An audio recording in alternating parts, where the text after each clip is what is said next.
Gracias, Padre, de nuevo, porque podemos estar en tu presencia, también aquí con mis hermanos, con mis hermanas también, juntos buscando aprender un poco más y poder comprender mejor el tema del tabernáculo y cómo esta tienda es tan importante para comprenderte a ti mismo y tu relación con las personas, con tu pueblo. Por eso pedimos luz, Señor, para que ahora al estudiar el arca del pacto podamos entender también qué importante era, donde tú manifestabas tu presencia. Por eso, Señor, gracias porque estás ahí para, a través de tu Espíritu, hablarnos a cada uno. Y eso es lo que pedimos en esta noche. Oramos en el nombre de Jesús. Amén. Muy bien, recordad que preguntas o dudas o consejos que queráis dar, también los podéis dar sin ningún problema, ¿vale? Siempre escribiéndonos o haciéndonoslo saber. Voy entonces a compartir con vosotros el PowerPoint. Bien,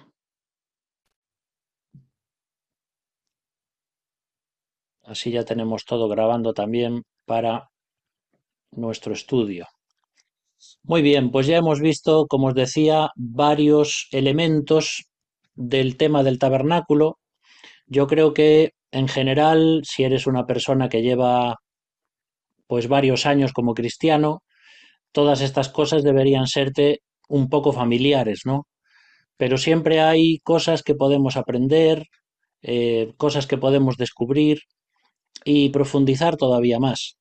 Por eso que lo que hemos visto ya pues nos ha enseñado muchas cosas, pero hoy nos vamos a ir ya a lo que es el lugar santísimo. Recordáis que vimos el atrio, luego entramos en el lugar santo y ahora vamos a ver el último mueble que tenemos en el lugar santísimo, que es el único que hay en ese lugar.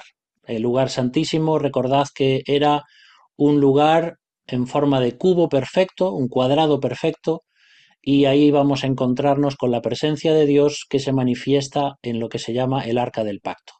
Así que os voy a poner un vídeo para que podáis verlo y escuchar la palabra de Dios mientras vamos viendo ese mueble que Dios le mandó construir a Moisés.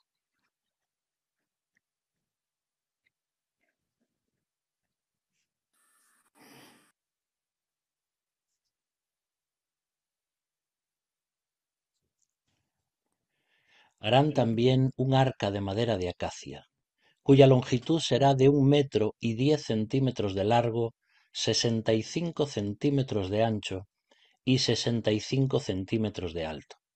La recubrirás de oro puro por dentro y por fuera, y pondrás encima y alrededor de ella una cornisa de oro. Fundirás para ella 4 argollas de oro, que pondrás en sus 4 esquinas, 2 argollas a un lado de ella y 2 argollas al otro lado. Harás unas varas de madera de acacia, las cuales cubrirás de oro, y meterás las varas por las argollas a los lados del arca para llevar el arca con ellas. Las varas no deben quitarse del arca, sino quedarse en sus argollas. En el arca pondrás el testimonio que yo te daré. Harás un propiciatorio de oro fino, cuya longitud será de 1 metro y 10 centímetros de largo por 65 centímetros de ancho. Harás también 2 querubines de oro. Los harás labrados a martillo en los 2 extremos del propiciatorio. Harás pues un querubín en un extremo y otro querubín en el otro. De una pieza con el propiciatorio harás los querubines en sus 2 extremos. Los querubines extenderán por encima las alas y cubrirán con ellas el propiciatorio. Estarán el uno frente al otro, con sus rostros dirigidos hacia el propiciatorio. Después pondrás el propiciatorio encima del arca, y en el arca pondrás el testimonio que yo te daré. Allí me manifestaré a ti, y hablaré contigo desde la parte superior del propiciatorio, de entre los 2 querubines que están sobre el arca del testimonio, todo lo que yo te mande, para los hijos de Israel.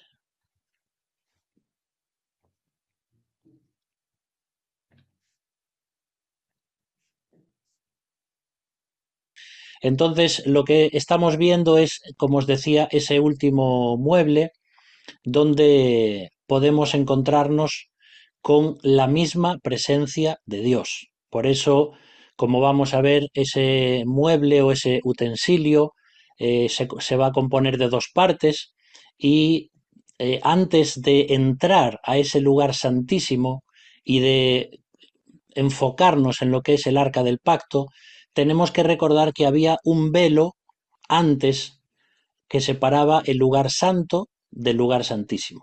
Recordad que en el lugar santo ya habíamos estudiado que había tres muebles.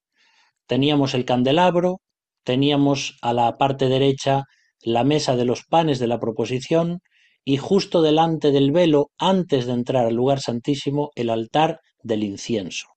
Pero luego estaba este velo que separaba esos dos lugares.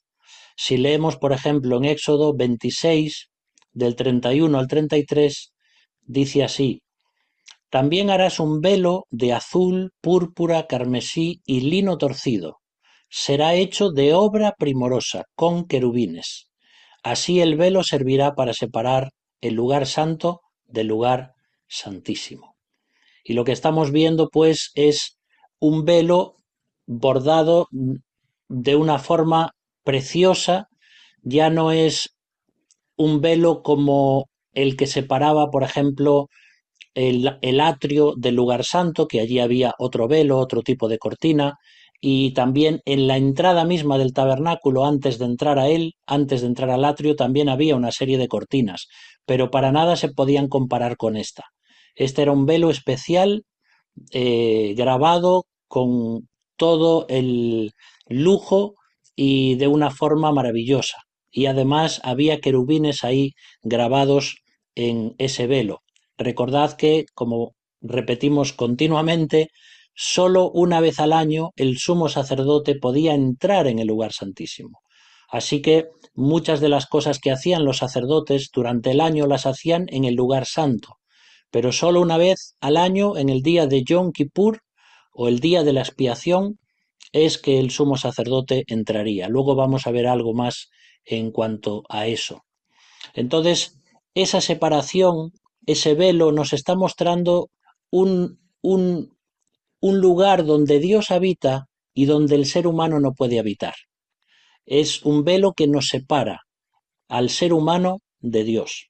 Si os acordáis, por ejemplo, en Génesis 3:24, cuando el ser humano peca y Dios lo expulsa del huerto del Edén, dice que pone allí, y lo puedes leer en Génesis 3:24, querubines que estaban protegiendo el acceso a la presencia de Dios.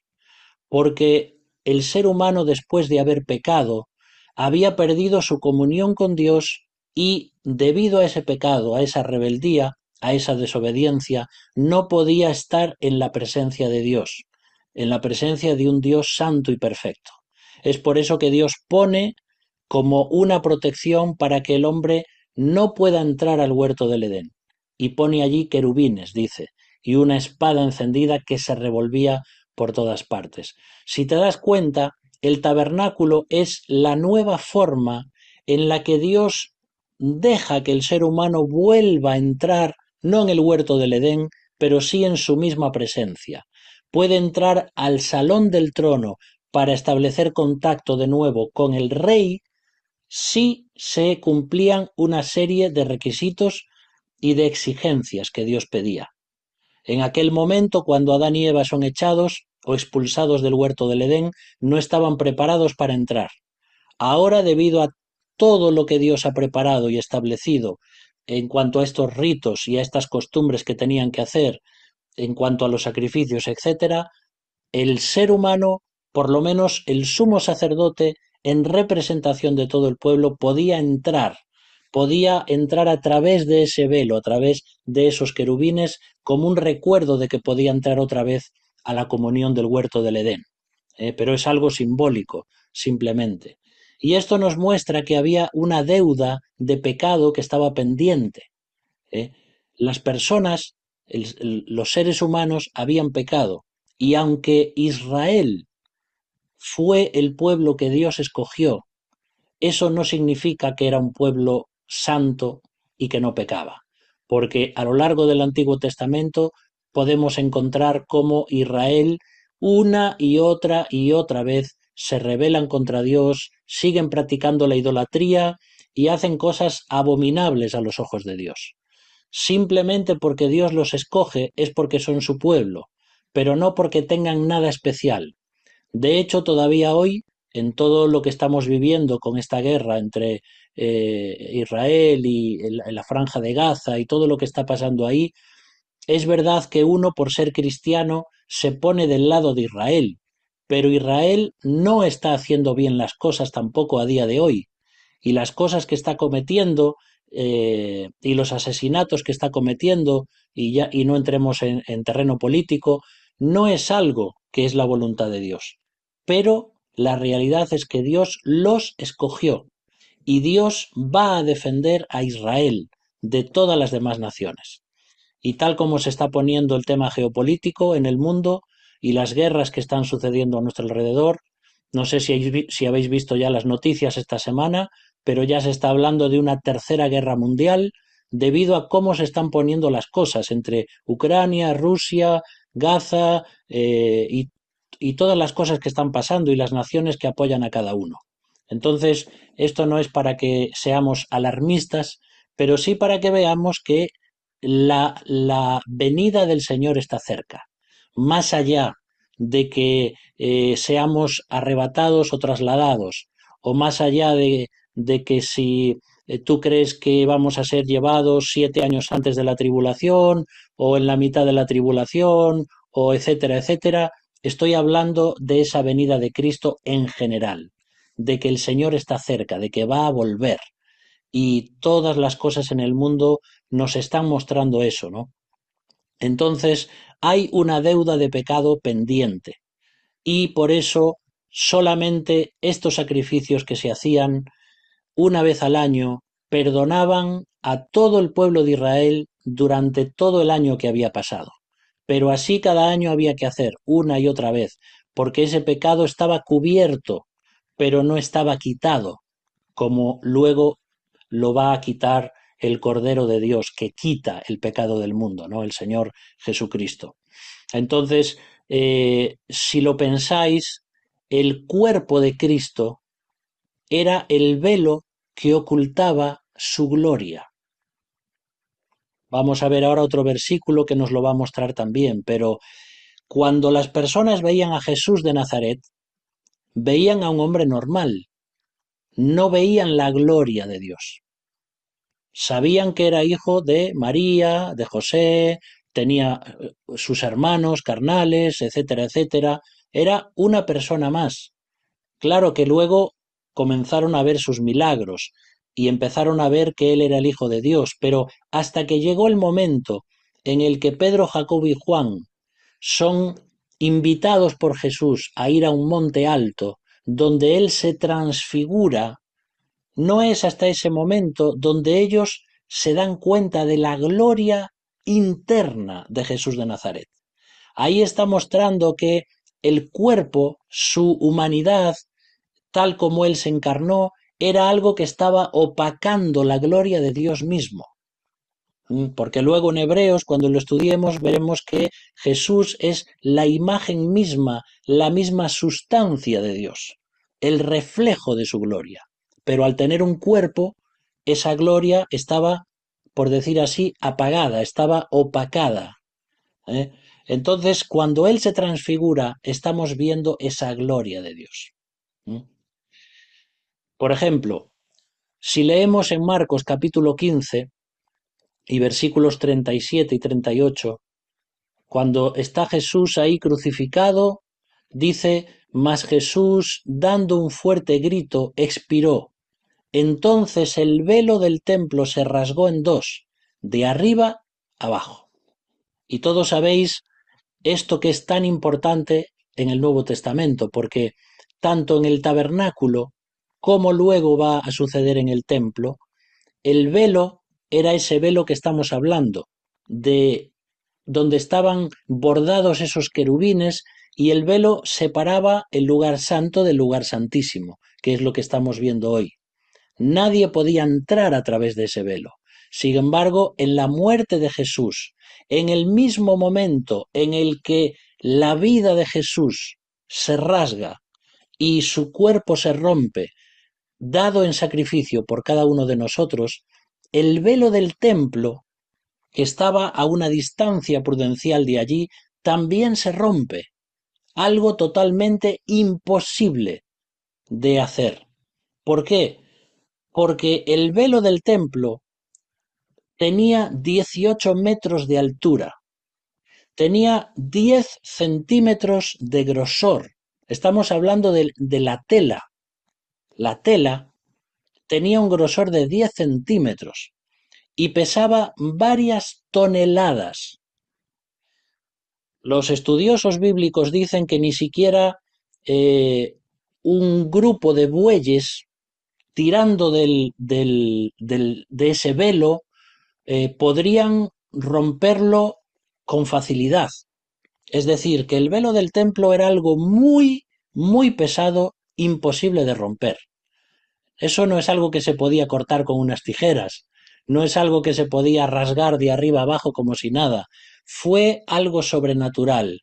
En la muerte de Cristo, Dios mismo, desde el cielo, rompe el velo para decirnos simbólicamente a todos y decirle allí a aquellos judíos: ya no hace falta un sacerdote, ya no hace falta más sacrificio, sino que ahora podéis entrar a mi presencia, porque alguien ha hecho el sacrificio perfecto. Alguien que es el sumo sacerdote ha roto su misma carne para mostrar mi gloria. Así que, queridos hermanos, todo esto que estamos viendo del tabernáculo nos va dando muestras y tipologías de lo que va a suceder en el futuro, en cuanto al templo y en cuanto a la muerte de Cristo. Os pongo ahí también una imagen, intenté que fuese un dibujo y no una fotografía, intenté que sea un poquito oscura, porque tal vez estas imágenes nos impresionan, pero a propósito quiero poner algo crudo, que nos muestre la realidad de la muerte de Cristo.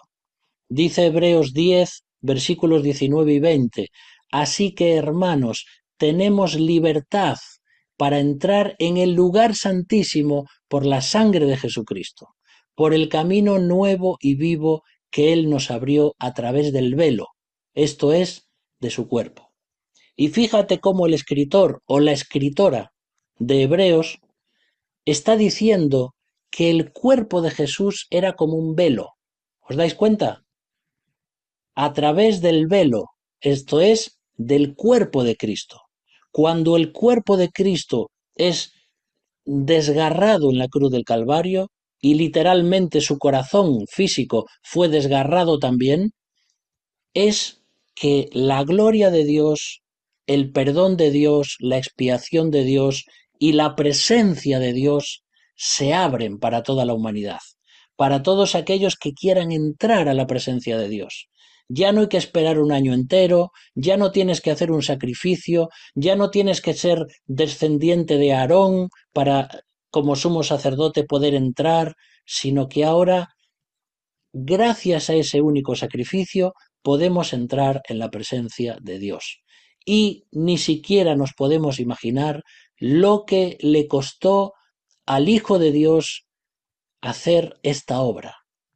Porque para nosotros puede que veamos simplemente a un hombre que sí, que está sufriendo mucho ahí, pero es que lo que esto afectó y lo que esto horadó al mismo Dios en tres personas es algo que nosotros no podemos concebir.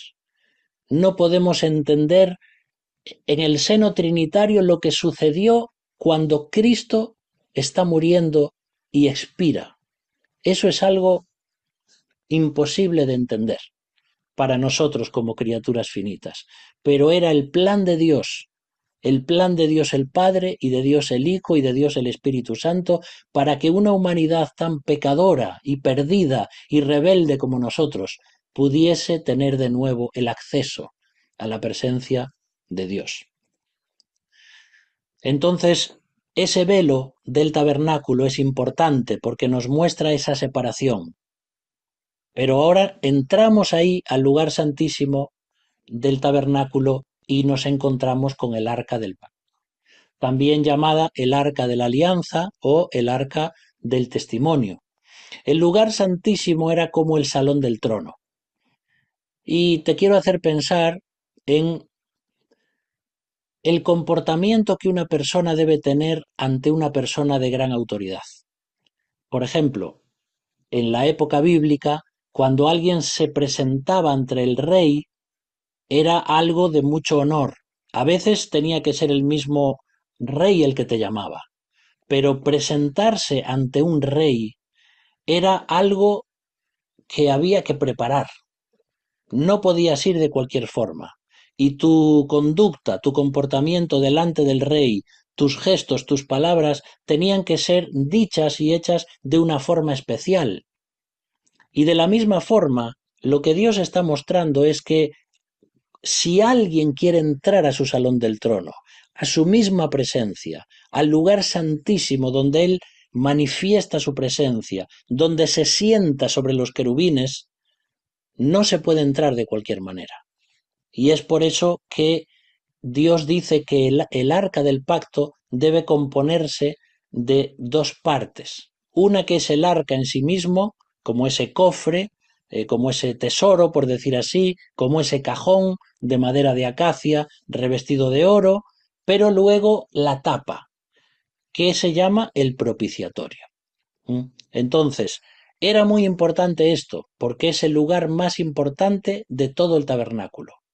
Hemos ido pasando desde la entrada del atrio, hemos ido hasta el altar del sacrificio, luego se tenía que lavar el sumo sacerdote en la fuente de bronce, luego entra al lugar santísimo y volvemos a repetir los elementos. A mano izquierda encontramos el candelabro, a mano derecha encontramos los panes de la proposición y de frente, antes del velo, el altar del incienso. Y ahora entras a través del velo y te encuentras con el arca de la alianza. Es decir, que ha sido todo un camino, todo un proceso para acercarse a la presencia de Dios. Y lo que Dios está mostrando es, nadie puede venir a mi presencia, primero, si no hay un sacrificio. Segundo, si no hay un lavamiento, una pureza, una santidad. Tercero, nadie puede venir a mi presencia sin ser alumbrado por el Espíritu Santo. Nadie puede entrar a mi presencia sin comer de ese pan, como Jesús dice que es mi cuerpo. Y nadie puede entrar a mi presencia si no es a través del incienso, a través de la oración. Entonces sí uno está preparado para encontrarse con Dios. Entonces el arca del pacto no solamente era el mueble en sí, sino que también dentro tenía tres cosas importantes. No siempre las tuvo, pero en algún momento histórico durante una serie de años había tres cosas importantes dentro del arca. Y es lo que dice Hebreos 9, versículos 3 y 4, cuando dice, tras el segundo velo estaba la parte del tabernáculo llamada el lugar santísimo. Allí había un incensario de oro y el arca del pacto cubierta de oro por todas partes. En el arca había una urna de oro que contenía el maná, la vara de Aarón que reverdeció y las tablas del pacto. Bueno, aquí hay una especie de posible contradicción, porque dice que había un incensario de oro dentro del lugar santísimo, pero la realidad es que el altar del incienso estaba en el lugar santo, no en el lugar santísimo. Bueno, fíjate en la diferencia que encontramos en esa palabra. No está diciendo que el altar del incienso está en el lugar santísimo, sino que allí estaba un incensario de oro. El incensario, sabéis que es pues un instrumento portátil donde se pone el incienso, simplemente para mover ese incienso. Entonces, en el altar del incienso que estaba en el lugar santo, que además se alimentaba de las cenizas y del fuego que se traía del altar del atrio, pues el incensario lo que hacía era llevarse parte de ese incienso, del altar del incienso, para entrar en el lugar santísimo. Y ahí estaba ese incensario. Entonces, ese cubículo del lugar santísimo se llenaba del humo del incienso. ¿eh?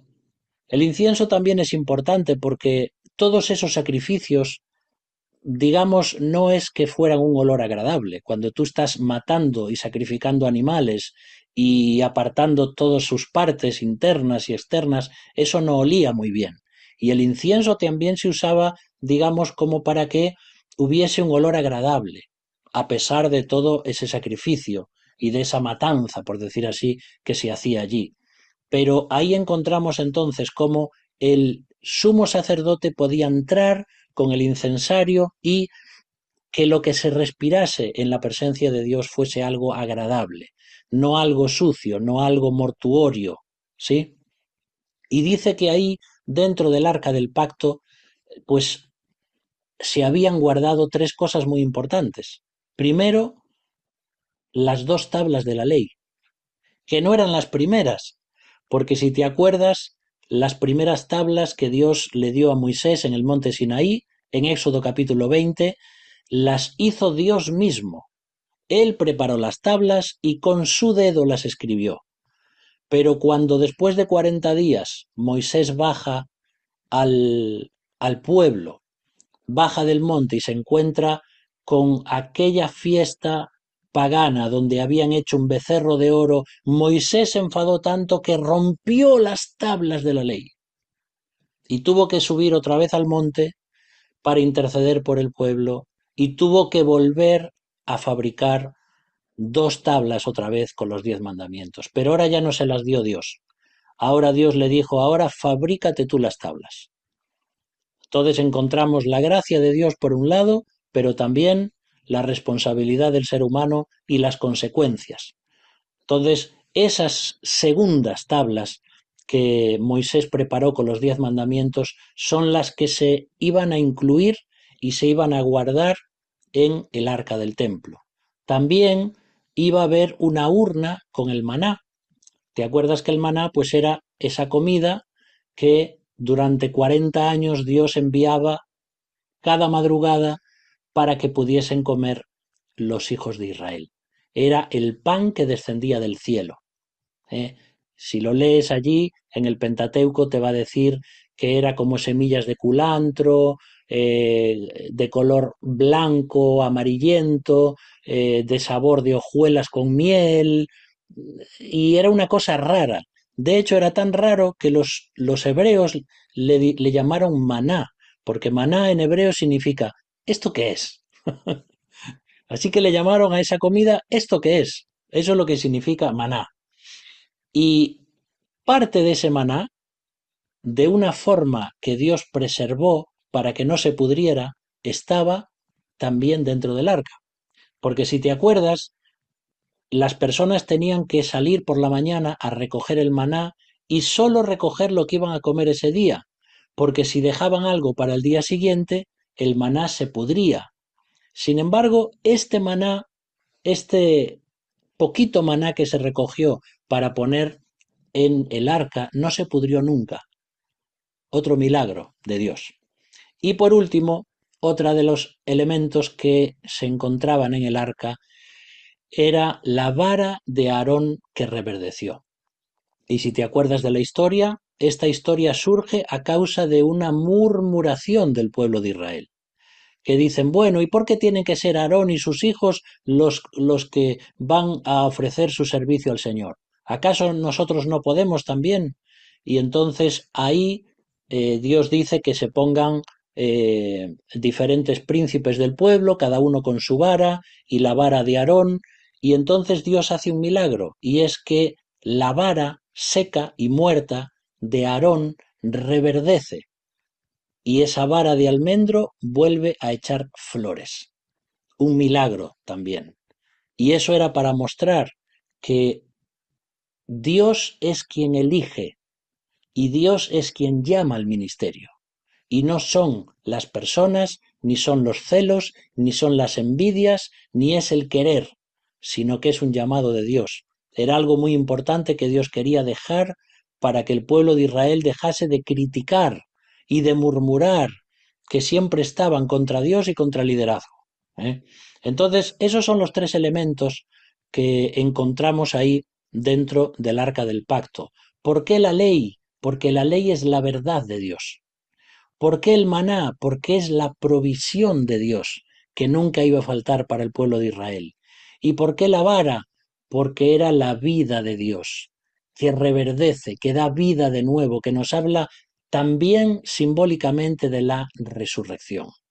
Entonces, esas tres cosas ahí estaban mostrando y recordando al sumo sacerdote y también a todo el pueblo que la verdad de Dios no cambia, que la provisión de Dios va a ser continua y que la vida de Dios y el llamado de Dios también son especiales. Ahora, como hemos dicho, el sumo sacerdote entraba en este lugar solo una vez al año.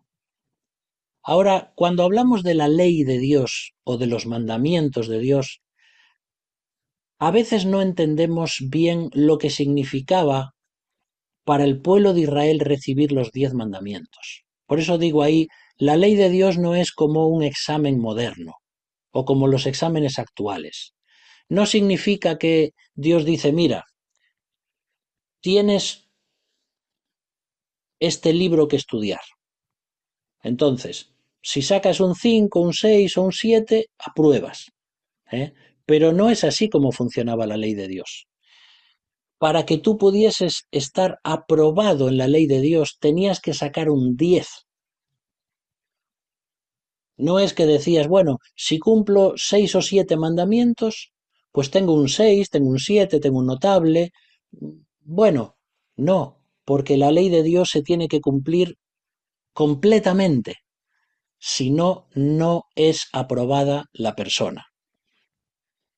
Fíjate lo que dice Santiago 2:10. Porque cualquiera que cumpla toda la ley, pero falle en un solo mandamiento, se hace culpable de todos. Fíjate, ¿no? Parece un poco injusto. Es como que dice, bueno, yo saqué un 9 y fallé en un punto. Bueno, pues si fallaste en un punto tienes un 0, no tienes un 9, porque esa es la santidad de Dios.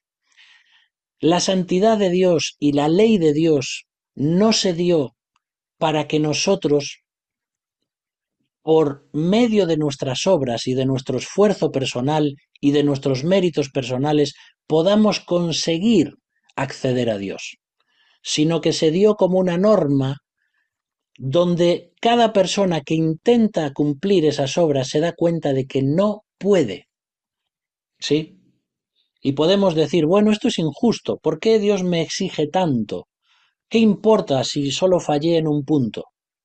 Bueno, te pongo un ejemplo. Imagínate que hay una obra, están construyendo un edificio y entonces una grúa muy grande está con una cadena de acero muy fuerte llevando cosas para construir el edificio. ¿Qué pasa si un solo eslabón de esa cadena se rompe? Pues que todo se viene abajo. No importa que todos los demás eslabones de la cadena estén perfectos. Solo con que uno se rompa, todo se viene abajo. Y sucede lo mismo con la ley de Dios. No importa que haga muchas cosas buenas o que cumpla o que llegue a un 9, porque fallo en uno y todo me hace culpable. Y además, La realidad es que no hay absolutamente ningún mandamiento de los 10 mandamientos en los que el ser humano sea capaz de decir, en este cumplo.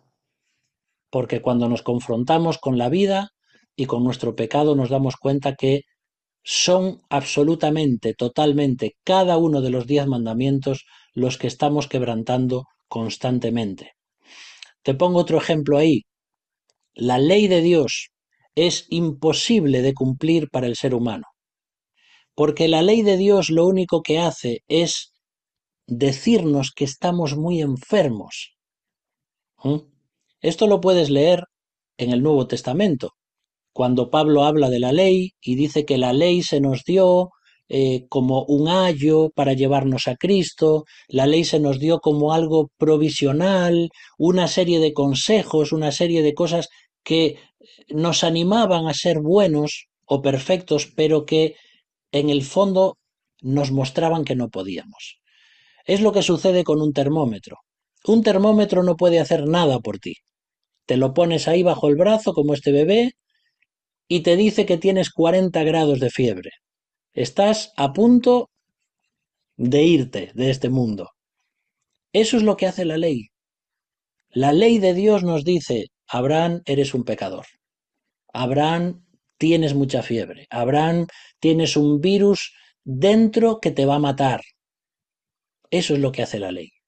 Por eso que de nada sirven las obras, ni los méritos, ni todo lo que yo pueda hacer, porque son eslabones rotos en la gran cadena de santidad que Dios tiene. ¿Mm? El antiguo pacto, a veces hablamos del Antiguo Testamento y del Nuevo Testamento. Algunos dicen que sería más correcto hablar del antiguo pacto y del nuevo pacto, ¿eh? Pero el antiguo pacto era un convenio entre dos partes. De hecho, era un pacto de vasallaje que se llamaba en la época del Antiguo Testamento, donde un señor, por ejemplo, se hacía cargo de un siervo y entonces firmaban un tratado y decían, mira, siervo, si tú me obedeces y si tú me sirves, pues yo te voy a proteger de una serie de circunstancias y de enemigos. Entonces el siervo obedecía al Señor y el Señor a cambio le daba protección. Ese fue el pacto en dos partes que tuvo Dios con el pueblo de Israel. Por eso puedes ir a Levítico o a Números y ver cuando Dios le dice, y os acordáis de aquellos dos montes, el monte Ebal y el monte Jericín. Entonces desde un monte se decían las bendiciones y desde el otro las maldiciones. Y Dios estaba haciendo un convenio con ellos, diciendo, querido pueblo de Israel, vosotros sois mis siervos. Si me obedecéis, si cumplís mis mandamientos, si hacéis lo que yo os pido, entonces yo os voy a proteger. Pero si desobedecéis, si comenzáis a adorar a otros dioses, etcétera, etcétera, van a venir pueblos, os van a conquistar, os van a mandar eh, a- al exilio y una serie de cosas que sucedieron tal cual se las dijo porque el pueblo de Israel no cumplió su parte. Entonces, ese antiguo pacto era un pacto de dos partes. Cada uno tenía que hacer su parte para que el convenio siguiese adelante, pero el pueblo de Israel no lo hizo. Es como una hipoteca, por ejemplo.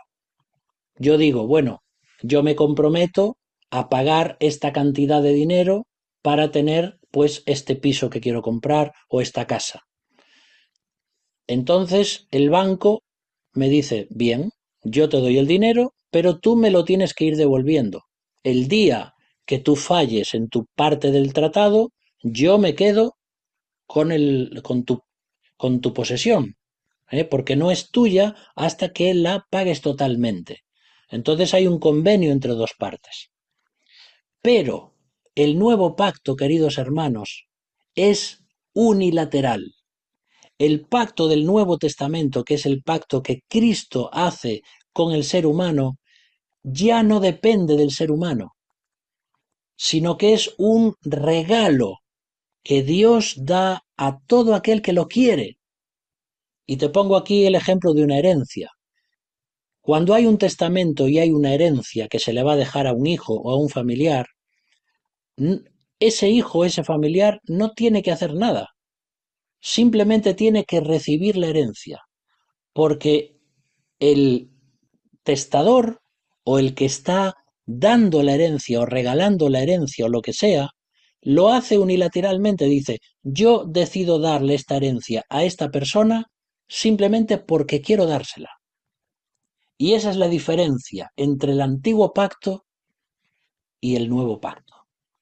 En el antiguo pacto, en el Antiguo Testamento, los judíos tenían que cumplir una serie de cosas que no hicieron, pero en el Nuevo Testamento encontramos que Cristo lo hace todo. Él hace de sumo sacerdote, Él hace de cordero para el sacrificio, Él hace de abogado por nosotros, todo lo hace Dios.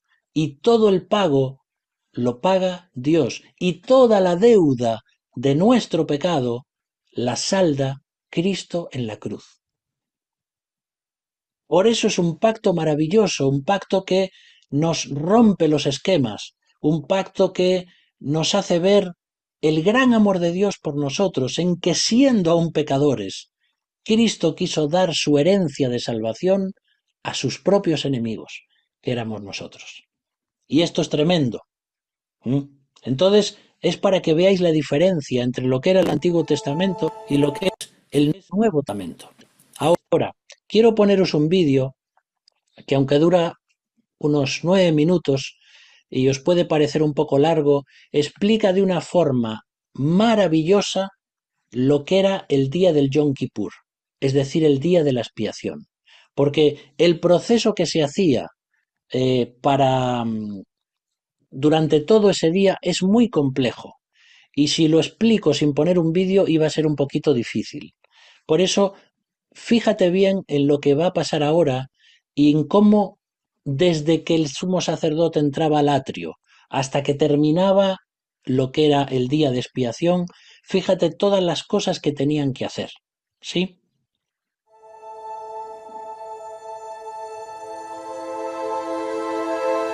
El día de la expiación o Yom Kippur es el día más sagrado y solemne del calendario judío, pues es el único día en que el sumo sacerdote podía entrar en el lugar santísimo, el lugar más sagrado del tabernáculo y de los templos antiguos. También era el momento en que el sumo sacerdote intercedía por Israel, reconciliándolo con Dios, y de manera simbólica los llevaba nuevamente a su presencia. Ningún otro día ni ritual antiguo refleja de manera más legítima el significado y propósito de la expiación de Jesucristo. La temporada de festividades de otoño comienza con Rosh Hashanah, el Año Nuevo Judío. Esta celebración marca el inicio de un periodo de 10 días de arrepentimiento y preparación para el día de la expiación. Durante estos días, los israelitas se esforzaban por acercarse a Dios, como preparación para los rituales sagrados. En el día de la expiación, todo Israel recibía el perdón por los pecados cometidos durante el año anterior, lo que les permitía purificarse y estar listos para la fiesta de los tabernáculos o Sukkot, que se celebraba 5 días después. La fiesta de los tabernáculos era la más alegre y la última de las 3 principales festividades judías: Pascua, Pentecostés y Tabernáculos. En el día de la expiación se realizaba un ritual complejo pero profundamente simbólico, que representaba el perdón de todo Israel y su reconciliación con Dios a través del sumo sacerdote. El ritual comenzaba con el sumo sacerdote, con sus ropas doradas de colores habituales, ofreciendo el sacrificio matutino diario y quemando incienso en el altar correspondiente. Después, se lavaba y se vestía con sencillas túnicas blancas. Este acto de lavarse y cambiarse de vestimenta se repetía 5 veces a lo largo del ritual. Las túnicas blancas simbolizaban al Salvador, quien, al dejar su trono celestial, puso a un lado toda la gloria y se vistió con el manto sencillo de la humanidad, haciéndose como uno de nosotros.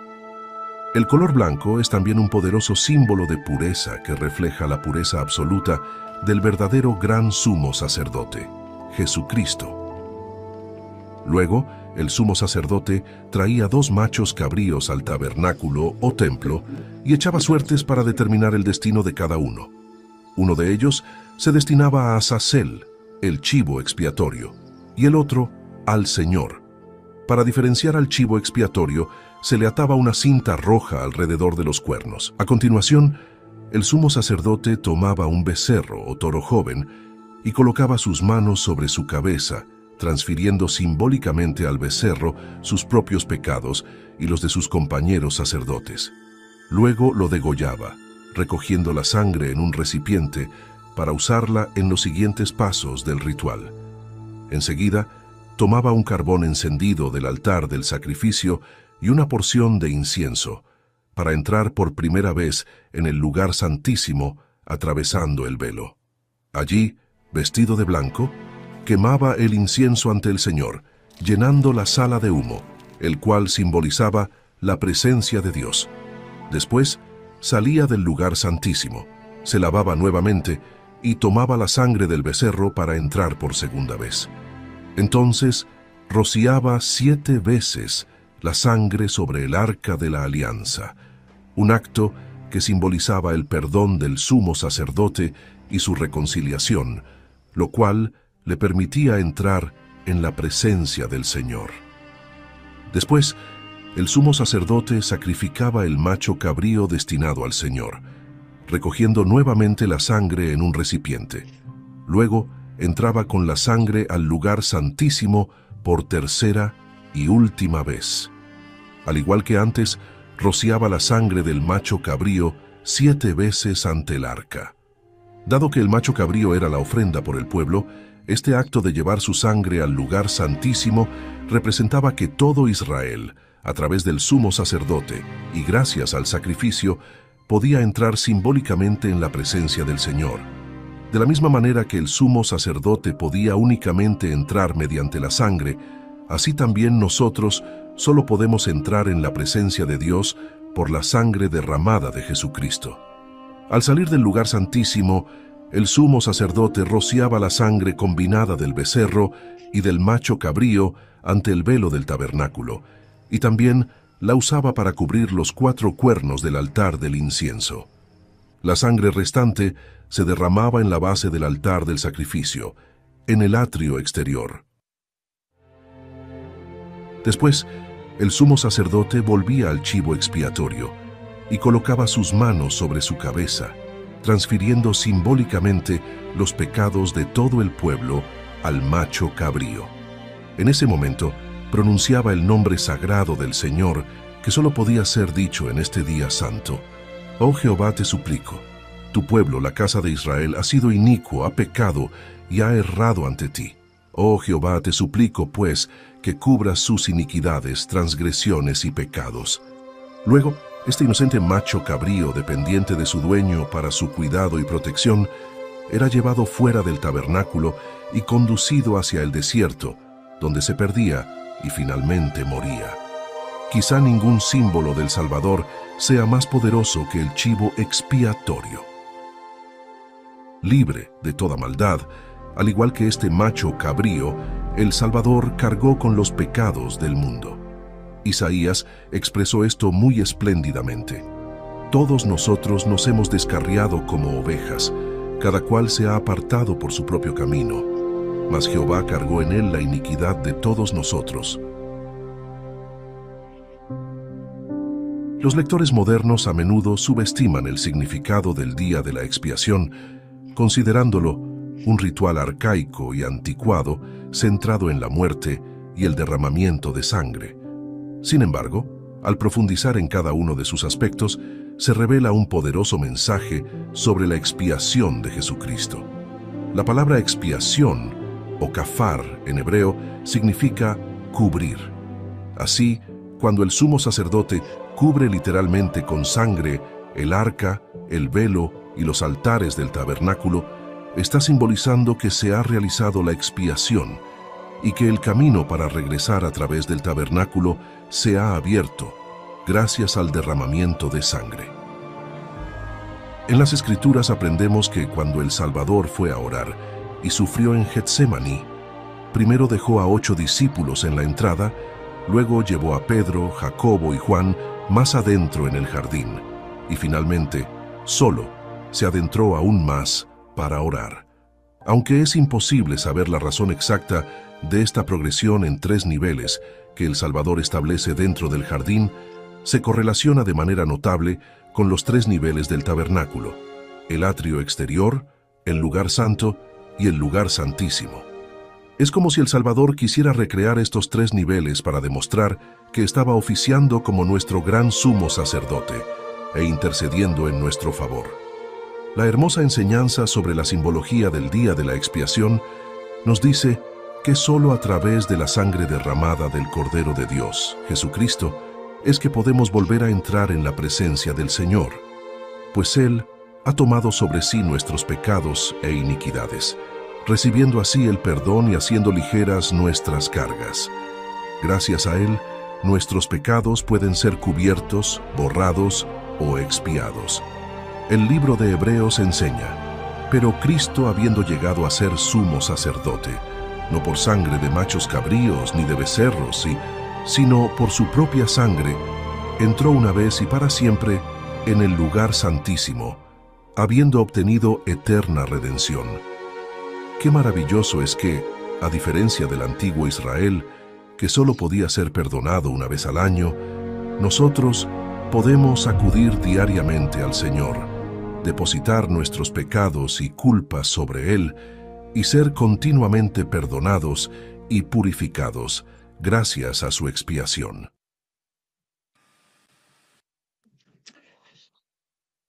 Wow, creo que no se puede, no hay palabras realmente si estás entendiendo todo esto para explicar cómo funcionaba el tema del tabernáculo y del templo, porque vemos de una manera maravillosa cómo si todas las piezas del Antiguo y el Nuevo Testamento encajasen, como si todo fuese un tráiler de la película que va a venir, y cómo Cristo, como ese Cordero perfecto, da su vida por cada uno de nosotros. Es maravilloso pensar en estas cosas. En Números 10:33 dice: así partieron del monte del Señor para una jornada de 3 días. El arca del pacto del Señor fue delante de ellos los 3 días de camino, a fin de buscarles un lugar de descanso. Entonces, el mueble que siempre estaba en funcionamiento, aunque se montaba y se desmontaba el tabernáculo, el arca del pacto siempre era llevada y siempre iba delante del pueblo de Israel, porque era la presencia de Dios delante de ellos, para guiarles y para buscarles un lugar de descanso. Y esto también nos muestra a cada uno de nosotros que hoy Dios sigue siendo la persona a través de su Espíritu Santo que va delante de nosotros y que nos busca lugares de descanso en medio de los problemas de la vida. Así que, como hemos visto, la palabra propiciatorio en hebreo significa cubrir o expiar. Aquí entraríamos a un tema todavía más complicado, que es esa palabra teológica.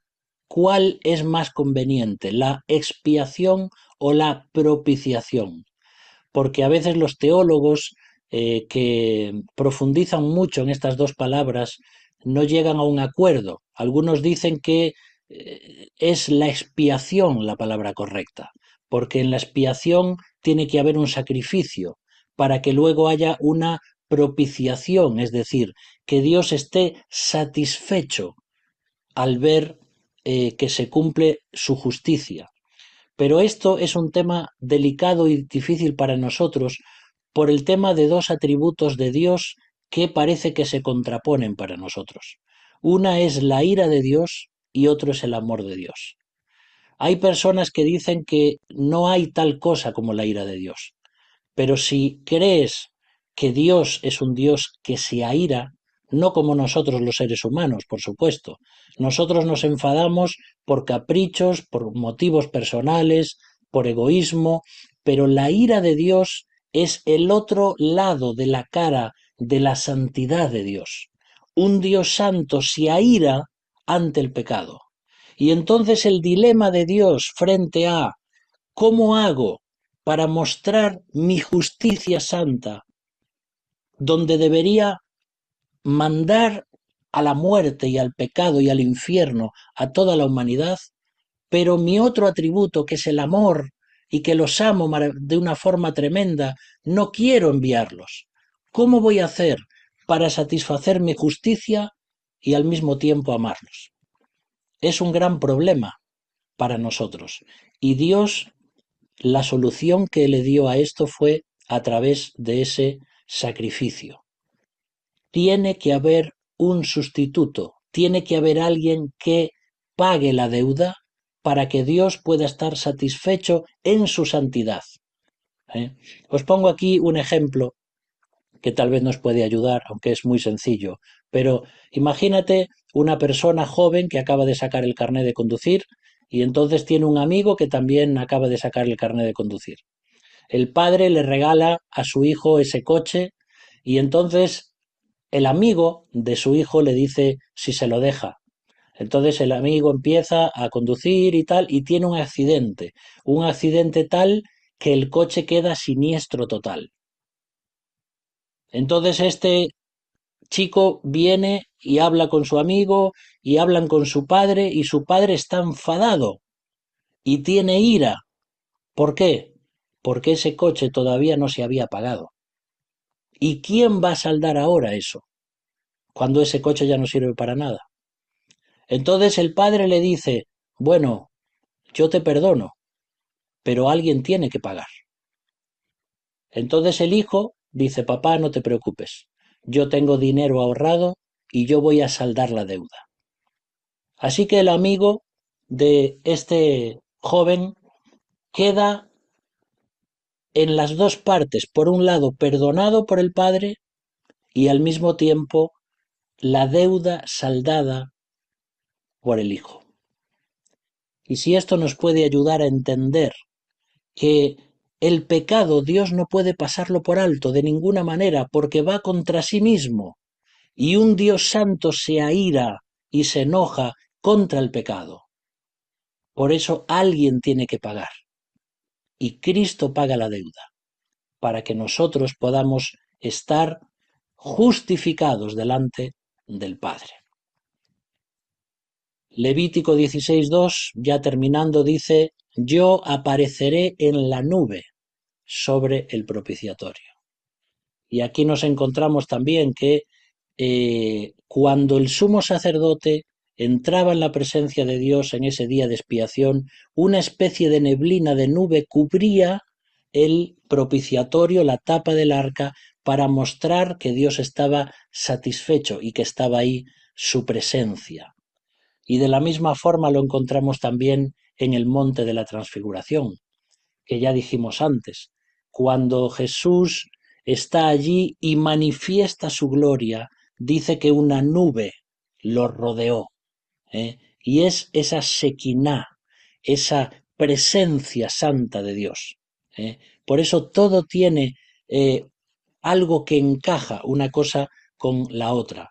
Entonces el arca es lo primero que Dios menciona cuando manda construir el tabernáculo, porque Dios es lo primero.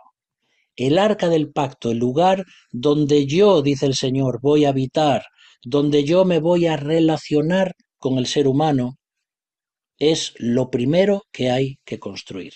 Y casi 200 veces se nombra el arca en la Biblia. El arca siempre nos habla de la salvación de Dios.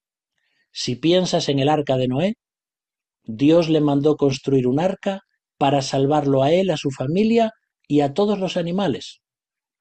Era un arca de salvación. Si piensas en el arca pequeñita de juncos que Jocabed preparó para su hijo Moisés, fue un arca, una cestita preparada para la salvación también de ese niño.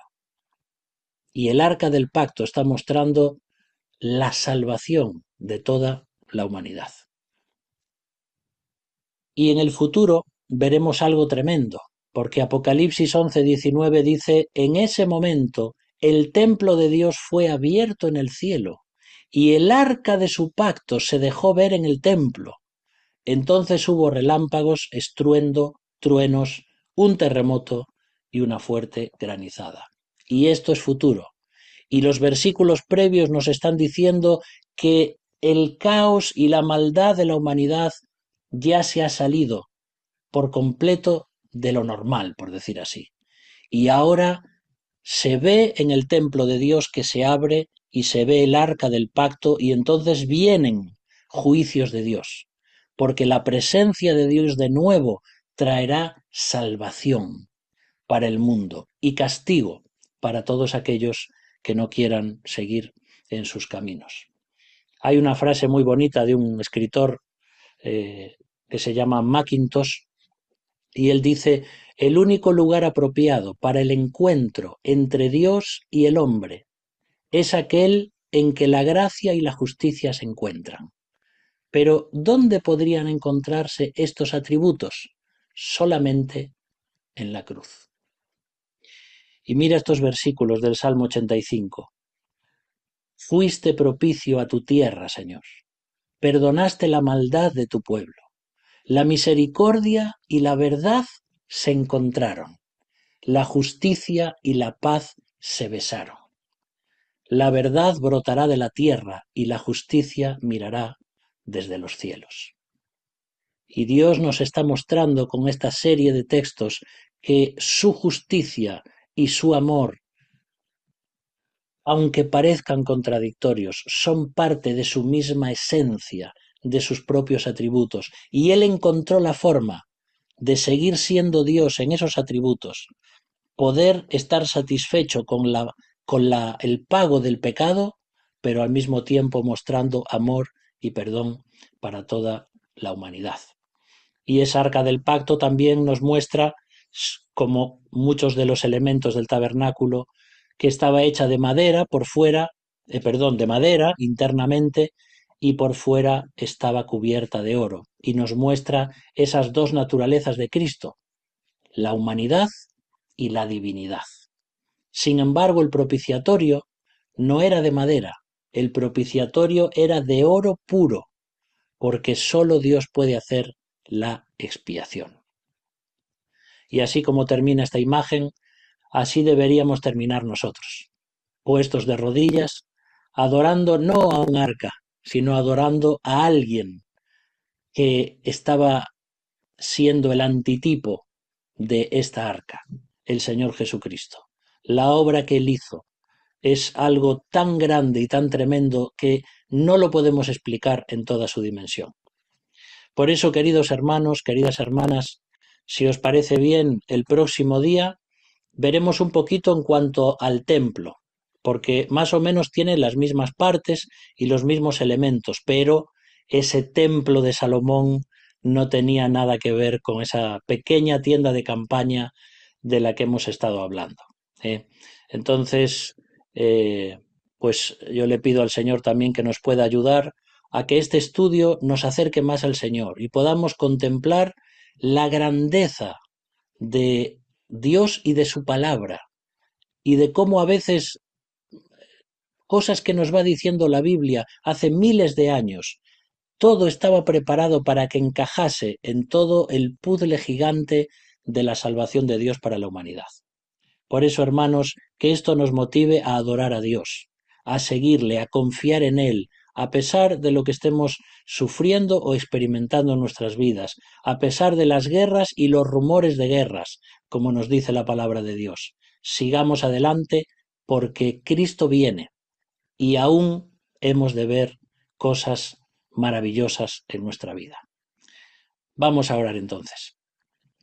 Gracias, Padre, por tu palabra de nuevo. Gracias por este estudio del tabernáculo. Gracias porque es maravilloso pensar cómo cada detalle se relaciona contigo, cómo tú has tenido en cuenta todas estas cosas, cómo tú eres un Dios omnisciente que todo lo sabe y omnipotente que todo lo puede, y cómo has preparado desde la eternidad nuestra salvación. Aun siendo nosotros los que éramos pecadores y los que éramos rebeldes, tú has dado el primer paso. Tú has preparado el plan de salvación. Gracias por el Señor Jesús. Gracias por su vida en la cruz. Ayúdanos a vivir todo esto y a hablar a los demás también, para que cuando Cristo venga, muchos hombres y mujeres estemos allí en su presencia para adorarle por toda la eternidad. Te adoramos en el nombre de Cristo Jesús. Amén.